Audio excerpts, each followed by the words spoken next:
Hello student, Chavda sir lecture के YouTube channel में आपका स्वागत है। कक्षा 10वीं विषय सामाजिक ज्ञान प्रश्न बैंक 2021-22 के भूगोल के अध्याय 1, 2 और 5 जिनमें से प्रश्न पूछे जाएंगे उनके प्रश्न बैंक के हल हम आपको इसके पहले वाले वीडियो में दे चुके हैं।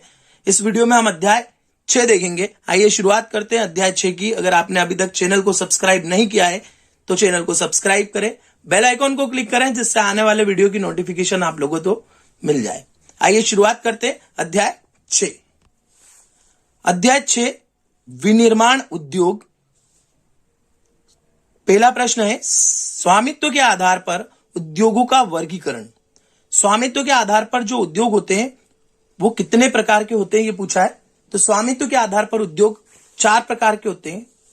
सार्वजनिक क्षेत्र के उद्योग, निजी क्षेत्र के उद्योग, संयुक्त उद्योग और सहकारी उद्योग। सार्वजनिक क्षेत्र के उद्योग जो सरकार द्वारा चलाए जाते होते हैं वो सार्वजनिक क्षेत्र के उद्योग कहलाते हैं। जैसे भारतीय रेल, डाक विभाग, ये बैंक वगैरह। बैंक तो खैर अर्ध सरकारी भी होती है, पर डाक और भारतीय रेल जो होते हैं वो सार्वजनिक क्षेत्र में आते हैं। निजी क्षेत्र के उद्योग, निजी क्षेत्र को उद्योग मतलब जितनी भी मल्टीनेशनल कंपनियां हैं, डॉबर की या टिस्को की या और भी अन्य जितनी भी कंपनियां हैं, वो सभी कंपनियां या छोटी दुकान या निजी व्यक्ति जो है, उद्योगों की बात है इसलिए उद्योग की बात करेंगे। जितनी भी छोटी कंपनियां, मल्टीनेशनल कंपनियां जो है, जो निजी हाथों में होती है वो आती है इसके अंतर्गत।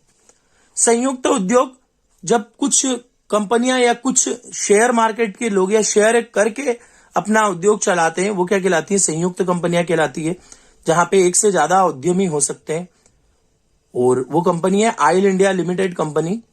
सहकारी उद्योग जो सहकारी संस्थाओं के द्वारा चलाए जाते हैं वो सहकारी उद्योग कहलाते हैं। जैसे महाराष्ट्र में चीनी उद्योग। तो ये पहला प्रश्न हो गया। प्रश्न नंबर दूसरा देखते हैं। उद्योग पर्यावरण को कैसे प्रदूषित करते हैं? मतलब उन्होंने पूछा है कि उद्योग पर्यावरण को किस टाइप से प्रदूषित करते हैं। वैसे आपको पता है कि सारे उद्योग कहीं ना कहीं पर्यावरण को, कोई पानी के माध्यम से कर रहा है, कोई धुएं के माध्यम से कर रहा है, कोई अपशिष्ट पदार्थ के माध्यम से कर रहा है, अलग अलग प्रकार से प्रदूषित करते हैं। निर्माण उद्योग का देश के आर्थिक विकास में महत्वपूर्ण योगदान है। जितने भी उद्योग है उनका हमारे देश में के आर्थिक विकास में बहुत योगदान है, लेकिन उद्योगों ने प्रदूषण को बढ़ाया है जिससे पर्यावरण का हानि हुई है या ह्रास हुआ है। ये उद्योग 4 प्रकार के प्रदूषण के लिए उत्तरदायी होते हैं। वायु प्रदूषण, जल प्रदूषण, भूमि प्रदूषण, ध्वनि प्रदूषण और तापीय प्रदूषण। वायु प्रदूषण धुएं के द्वारा जो मशीनों के द्वारा या चिमनियों के द्वारा जो धुआं छोड़ा जाता है वह वायु प्रदूषण करता है। जल प्रदूषण जो अपशिष्ट पदार्थ जलों में छोड़ देते हैं या भूमि पे छोड़ देते हैं तो जल और भूमि प्रदूषण होता है। तेज आवाजों की मशीनों के कारण जो प्रदूषण होता है वो ध्वनि प्रदूषण कहलाता है।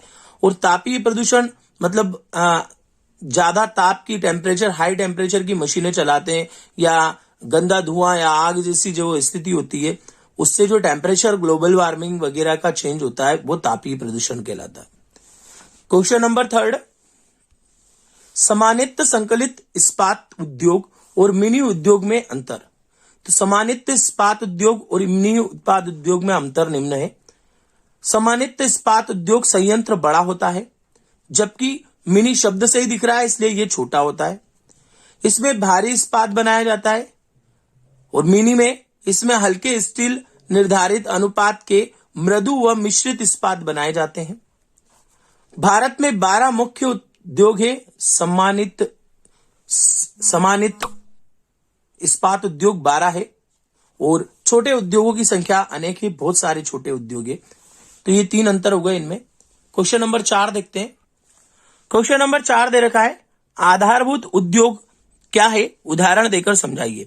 आधारभूत उद्योग एक्चुअल होते वो है जिनसे कच्चा माल हम प्राप्त करते हैं और जो दूसरे उद्योग जिनके ऊपर निर्भर होते हैं वे उद्योग उत्पादन या कच्चा माल पर दूसरे उद्योग पर निर्भर होते हैं क्या कहलाते हैं? आधारभूत उद्योग कहलाते हैं। ये उद्योग अन्य उद्योग के निर्माण तथा संचालन के काम में आते हैं, जैसे लोहा इस्पात, तांबा प्रगलन, एल्यूमिनियम प्रगलन आदि। उद्योगों की अवस्थिति को प्रभावित करने वाले तीन भौतिक कारक बताइए। मतलब उद्योगों की अवस्थिति को कौन कौन प्रभावित करते हैं, वो तीन कारक बता रहे हैं हम। पहला, कच्चे माल की प्राप्ति, कच्चा माल कहां से प्राप्त होगा।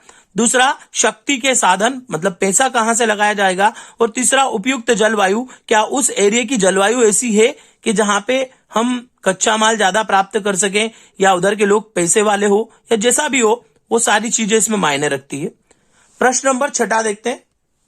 औद्योगिक अवस्थिति को प्रभावित करने वाले तीन कारक। पहले हमने उसकी प्रभावित करने वाले कारक देखे थे, उसको प्रभावित करने वाले तीन मानवीय कारक लिखना है। तो तीन मानवीय कारक है। पहला, श्रम, क्या वहां पे मजदूर मिलेंगे। दूसरा, बाजार, क्या वहां पे व्यापार होगा। और तीसरा, परिवहन एवं संचार की सुविधाएं, क्या वहां से माल को आगे पहुंचाया जा सकता है। मतलब रोड अच्छा है कि नहीं है, या ट्रेनें वगैरह चल रही है या नहीं चल रही है, या वहां पे साधन वगैरह, मजदूर वगैरह, जो भी चीज, तीन बातें मानवीय कारक प्रभावित होती है। वो तीन बातें श्रम, बाजार और परिवहन एवं संचार की सुविधाएं। प्रश्न नंबर 7, सार्वजनिक उद्योग और निजी उद्योग में तीन अंतर। तो सार्वजनिक उद्योग का स्वामित्व सरकार या सहकारी और सरकारी किसी संगठन के पास, मतलब या तो सरकार के पास होता है या सरकार के किसी संगठन के पास होता है, वो सार्वजनिक उद्योग कहलाते हैं। निजी उद्योगों का स्वामित्व व्यक्ति विशेष या कुछ व्यक्ति या एक कंपनी के पास होता है। सार्वजनिक उद्योग, इसमें उत्पादन तथा उत्पादन पर जो नियंत्रण होता है वो सरकार का होता है, जबकि निजी उद्योग में उत्पादन, व्यापार, वितरण पर व्यक्ति विशेष और फर्म या कंपनी का नियंत्रण होता है। सार्वजनिक उद्योग जैसे ONGC सेल, और निजी उद्योग Tata iron and steel company और बाटा शूज। तो इस अध्याय को हम यही समाप्त करते हैं। इस अध्याय में 7 प्रश्न दे रखे थे। अगले वीडियो का इंतजार कीजिए। अब हम इतिहास के प्रश्न उत्तर देंगे, क्योंकि जो पार्ट से प्रश्न आने थे वो चारों पार्ट हमारे भूगोल के पूरे हो चुके हैं। इसके अगले वीडियो में हम इतिहास देखेंगे। अगले वीडियो का इंतजार कीजिए। तब तक के लिए धन्यवाद।